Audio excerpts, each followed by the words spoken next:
अस्सलाम वालेकुम नाज़रीन। हम लोग शोरूम्स में, शॉप्स में, कमर्शियल प्रॉपर्टीज़ में, ऑफिस स्पेस हो, आउटलेट्स हो, हम इन सब चीज़ों में इन्वेस्ट करते हैं।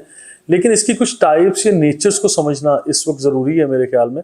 कि यहाँ पे देखें, बहरिया टाउन में जब आप इन्वेस्टमेंट के लिए सोचते हैं तो यहाँ बहुत सारे शॉपिंग मॉल्स बन रहे हैं, शॉपिंग मॉल्स डिज़ाइन किए जा रहे हैं। शॉपिंग मॉल्स में हम लोग बुकिंग भी कर रहे हैं, कुछ बन भी चुके हैं, कुछ ग्रे स्ट्रक्चर हैं, कुछ किसी खास शक्ल तक आ चुके हैं। अब हम लोग उन आपकी इन्वेस्टमेंट्स को किस तरह से सिक्योर कर रहे हैं, हम आगे क्या देखते हैं कि किस तरह से रेंट आउट की जाएंगी या आप लोग अपना कारोबार वहाँ पे किस तरह से शुरू कर सकते हैं। वो इंडिपेंडेंट शॉप्स हैं या आप लोगों की किसी शॉपिंग मॉल के अंदर शॉप्स हैं, यानी आप लोगों को सिर्फ स्क्वायर फीट एरिया के हिसाब से रेंटल्स इंजॉय करने के लिए कह दिया जाएगा। क्योंकि जब बड़े ब्रांड्स आते हैं तो उनको कोई 8,000 10,000 स्क्वायर फीट जगह चाहिए, तो आप लोगों की 200 300 या 400 स्क्वायर फीट की शॉप जो है वो शॉपिंग मॉल की मैनेजमेंट वो आपसे ले लेती है और आपको लेटर्स लिखते हैं कि आप इसके ऊपर एग्री करें और हम फर्दर इस बड़े ब्रांड को हम रेंटल्स पे देके आप पर स्क्वायर फीट रेंट उसका एंजॉय कर सकते हैं। और इस तरह की ऑप्शंस हमारे पास आते हैं। इसके अलावा बहुत सारी जो सेक्टर शॉप्स बनती हैं, जो इंडिपेंडेंट शॉप्स हैं, जिसमें किसी मैनेजमेंट का या किसी शॉपिंग मॉल की मैनेजमेंट का अमल दखल नहीं है। आपकी मर्जी है कि आप वहाँ पे किसी भी किस्म का कारोबार करें। वो शोरूम्स हैं, आउटलेट्स हैं, ग्राउंड फ्लोर पे मेन जिना एवेन्यू पे, मिडवे कमर्शियल में, और इसी तरह liberty commercial, Avenue 1, Avenue 2, hospital commercial हो या ओल्ड कमर्शियल जो प्रीसिंक्ट 10 में दिया गया है।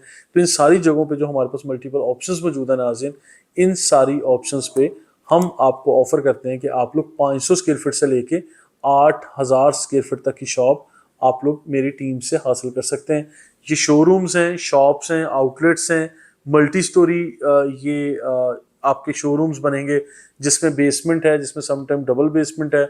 उसके अलावा फिर इसमें ग्राउंड फ्लोर का एरिया तो होगा ही, फिर मेज़ानाइन का एरिया भी आता है या फर्स्ट फ्लोर का एरिया भी शामिल होगा। तो इन सब चीज़ों से अगर आप लोग भी मुस्तफ़ीद होना चाहते हैं और पेमेंट प्लान्स के मुताबिक ये प्रॉपर्टी लेना चाहते हैं, या अगर आपके पास ऑलरेडी ये प्रॉपर्टीज़ हैं और इसको री इन्वेस्ट करने की तरफ आ रहे हैं या अपनी इन्वेस्टमेंट को यानी मैनेज करना चाह रहे हैं, तो आप मेरी टीम से ज़रूर रब्ता करें।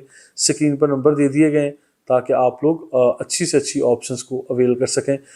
मैं आप लोगों को ये बताता चलूँ कि अभी शोरूम्स की, शॉप्स की या कमर्शियल शॉप्स की, खासकर वो शॉपिंग मॉल्स हों या इंडिपेंडेंट शॉप्स आप लोग परचेज करें, इसकी नेचर को समझ के करिएगा, स्क्वायर फीट एरिया को देख के कीजिएगा और फिर देखिएगा कि टोटल कितना एरिया आप लोगों को दिया जा रहा है। ये इसमें बेसमेंट शामिल है, नहीं है, बेसमेंट डबल है, सिंगल है, या उसकी हाइट कितनी है, इसका फ्रंट कितना है और इसकी डेप्थ कितनी है। इन सारी चीज़ों को देखिएगा और फिर ये भी देखिएगा लोकेशन वाइज कौन सा ब्रांड आपकी उस प्रॉपर्टी को रेंट पे अवेल करने के लिए ख्वाहिशमंद होगा। Size of property matters a lot, location of property matters a lot. फिर आप लोग अगर शॉपिंग मॉल्स के अंदर ले रहे हैं तो मैं एक चीज़ आपको बताता चलूँ, मैं किसी शॉपिंग मॉल की मतलब मैनेजमेंट के खिलाफ नहीं हूँ, लेकिन मैं ये कहता हूँ there are so many shopping malls in all city Karachi. लेकिन आप लोगों को कितने शॉपिंग मॉल्स के नाम याद हैं, ये कितने शॉपिंग मॉल्स आप लोग फ्रीक्वेंट विजिट्स करते हैं। तो आप लोग ये चीज़ लाजमी देखिएगा। बहरिया टाउन में भी ऐसे ही होगा, यहाँ पे 20 शॉपिंग मॉल्स बनेंगे, कई 100 की तादाद में बनेंगे, लेकिन जो top of the line management जिनकी होगी वो ऑब्वियसली उसमें से फिंगर टिप्स पे कोई 2 4 8 10 होंगे।